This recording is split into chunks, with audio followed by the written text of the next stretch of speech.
శ్రీగురుభ్యో నమః. హరి ఓం నమః. శ్రీమహాగణాధిపతయే నమః. శ్రీమహాసరస్వత్యై నమః. శ్రీగురుభ్యో నమః. హరి ఓం నమః. ప్రతి మాసము కూడా గ్రహ సంచారంలో అనేటువంటివి ద్వాదశ రాశుల్లో జరుగుతూ ఉండడం వల్ల మేషం నుంచి మొదలు పెట్టుకుని మీనరాశి వరకు కూడా ఏ ఏ రాశిలో ఏ గ్రహస్థితులు మారడం వల్ల వారికి జరిగేటువంటి ప్రభావం ఏమిటి, ఏ స్థితిగతులు వాళ్ళు మారుతున్నారు, ఆర్థికంగా నిలబడేటువంటి అవకాశం ఏమైనా ఉండబోతుందా, శత్రునాశనం ఏమన్నా జరిగే అవకాశం కానీ, లేదా శత్రువులు మనల్ని ఇబ్బంది పెట్టేటువంటి అవకాశం కానీ అసలు ఏ నెలలో జరుగుతుంది, జరగడానికి ఏ రాశి ప్రభావాల్లో ఏ నక్షత్ర ప్రభావయుక్తంతో ఏ స్థితిలో వాళ్ళు రావడం వల్ల మనలో ఆలోచనలు మారుతున్నాయి అనేటువంటి విషయంలో, పైగా ఈరోజు ఆలోచించేటువంటి విధానం రేపు ఉండదు. ఒక దృఢ సంకల్పం ఈ రోజు తీసుకున్న 4 రోజుల తర్వాత సంకల్ప బలం మారిపోతుంది. ఏం చేస్తాంలే, చూద్దాంలే, అన్నీ ముందే విధి నిర్ణయాలు అయిపోయి ఉంటాయిలే, ఇటువంటి మాటలు ఎందుకు మనం మాట్లాడుతాం? ప్రమాదాలు అనేటువంటి ఈ నెలలోనే ఎందుకు జరుగుతాయి? కొంతమందికి ప్రతి సంవత్సరము కూడా ఏదో ఒక మాసంలో అదే మాసంలో జరుగుతూ ఉంటాయి. అలా ఎందుకు జరుగుతాయి?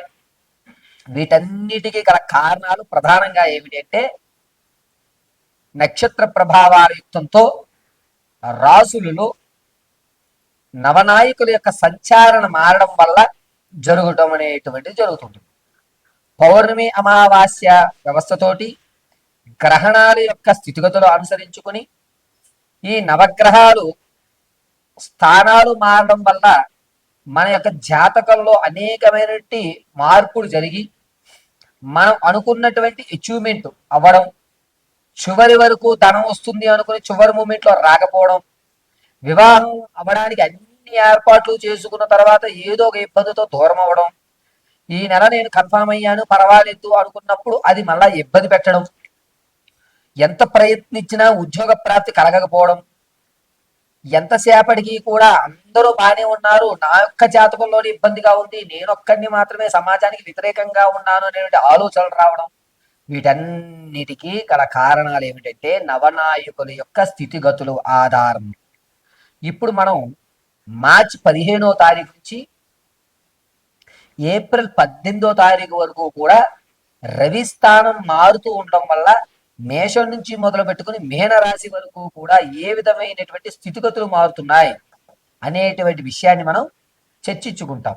ఏ విధంగా వీరు ఆర్థికంగా కానీ లేదా వీరి ఆలోచన విధానంలో ఏమైనా మార్చుకోవాలా, ఈ నెల నుంచి వచ్చేటువంటి నెల వరకు కూడా వీరి యొక్క ఆలోచన యుక్తం మారడానికి ఏ విధమైన రెమెడీస్ చేసుకోవాలి, అదేవిధంగా కోర్టు సంబంధితం కానీ భార్యాభర్తల మధ్య చికాకులు కానీ లేకపోతే విద్యలో ఉన్నతమైన స్థితిగతులు పొందడం కానీ మీరు అనుకున్నటువంటి రంగంలో అనుకున్న విధంగా మీ యొక్క విజయకేతనం ఎగరవేయడానికి అనుకూల వాతావరణాలు ఎప్పుడు కలుగుతాయి, వీటన్నిటినీ మనం చాలా క్షుప్తంగా చాలా ఈజీగా మనం ఈ వీడియోస్ నుంచి తెలుసుకుంటాం. ఎక్కడి నుంచి? మేషం నుంచి మొదలు పెట్టుకుని మీనరాశి వరకు కూడా రవి సంచరించడం వల్ల జరిగేటువంటి స్థితిగతులు. అందరిలాగే ద్వాదశంలో రవి, అష్టమంలో రవి, రవిస్థానం గురుడు వక్రీభవిస్తూ 8వ ఇంటి నుంచి 11వ ఇంటికి చూస్తోంది. ఇలాగా మనం వివరించామనుకోండి, మీరు అర్థం చేసుకునేటువంటి స్థితులు కొంతమందికి ఉంటాయి, అర్థం కాని వారు కొంతమంది ఉంటారు. కాబట్టి రవిస్థానం మారుతూ ఉండడం వల్ల మేషం నుంచి మీనం వరకు ఏ ఏ ఫలితాలు జరగబోతున్నాయి అనేది మనం అత్యంత క్లియర్గా ఇప్పుడు మీకు వివరించి చెప్పడం జరుగుతుంది. ఈ రవి సంక్రమణ జరగడం అనేటువంటి దాని వల్ల జరిగేటువంటి ప్రభావాలు కేవలం గోచార రీత్యా మాత్రమే తెలియజేస్తున్నాను. ఇది గుర్తుపెట్టుకోండి, నేను తెలియజేసేది కేవలం గోచార రీత్యా మాత్రమే, వ్యక్తిగతంగా కాదు. ఈ విషయాన్ని దృష్టిలో పెట్టుకుని చక్కగా నేను చెప్పేటువంటి మేషం నుంచి మీనం వరకు కూడా రానున్న మార్చి 15వ తారీఖు నుంచి ఏప్రిల్ 18వ తారీఖు వరకు జరిగేటువంటి విపత్తులు, దానివల్ల తీసుకోవాల్సిన జాగ్రత్తలు, మనం ఎదరికి వెళ్ళాలంటే ఏ విధంగా ఉండాలి అనేటువంటి మన కఠినమైన నిర్ణయాలు ఇప్పుడు మనం తెలుసుకుందాం.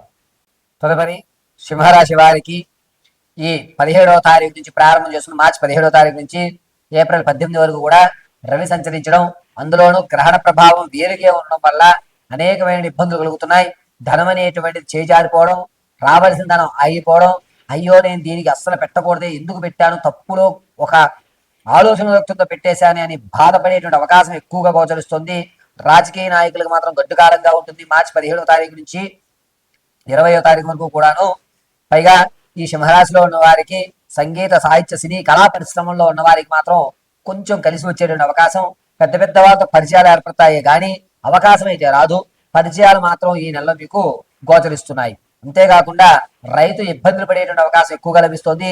నిరుద్యోగులకి ఉద్యోగ ప్రాప్తి కలిగేటువంటి అవకాశం అధికంగా ఉంది.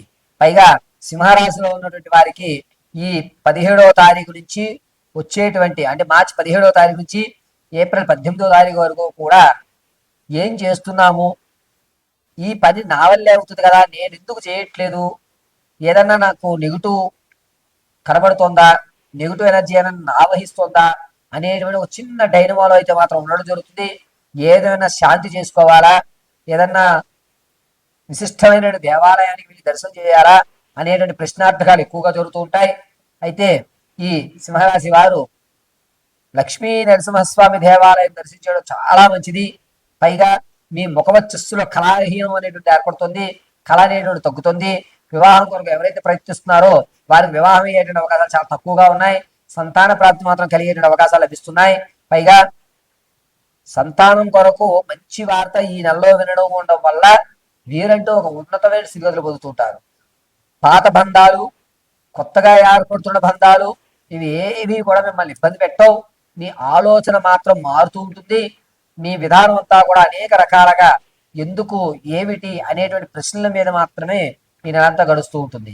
పైగా సింహరాశి వారు వ్యాపారాల విషయంలో కొంచెం జాగ్రత్తగా ఉండాలి. వ్యాపారాన్ని అభివృద్ధి చేసేద్దామని చెప్పి మీరు రాంగ్ డెసిషన్లో మీరు పెట్టుబడి పెట్టడం జరుగుతుంది.